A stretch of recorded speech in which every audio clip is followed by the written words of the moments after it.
So I wanted to quickly touch on traditionalism, trad life. It's very in right now, even from people who...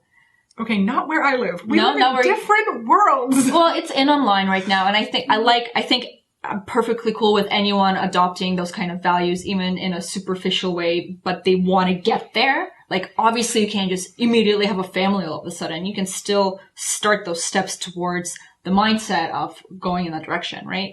Especially if you're young. But there is like a nuance there, because although we both believe in traditional gender roles and women are better for many, many reasons, including psychological, biological, practical, to be the ones that stay at home with the children. But we live in the real world, and sometimes women make a killing. Women make a lot of money today.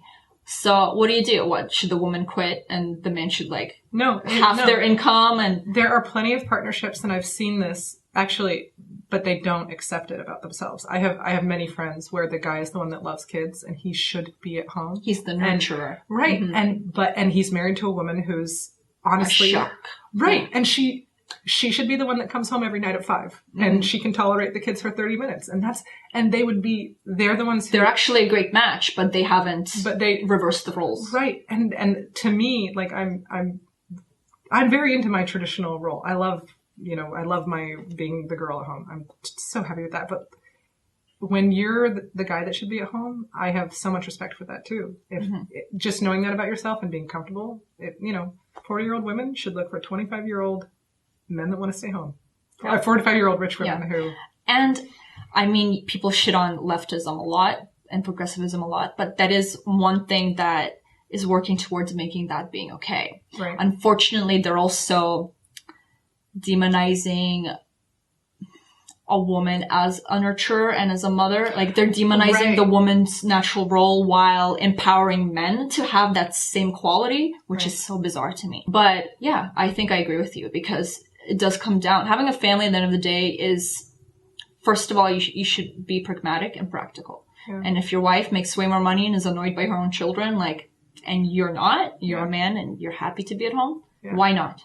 Well, except the breastfeeding thing. You have to be really dedicated and bring the baby to work.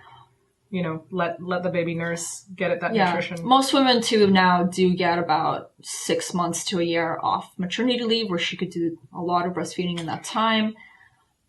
That's not good for your career. If you're the breadwinner, it's not.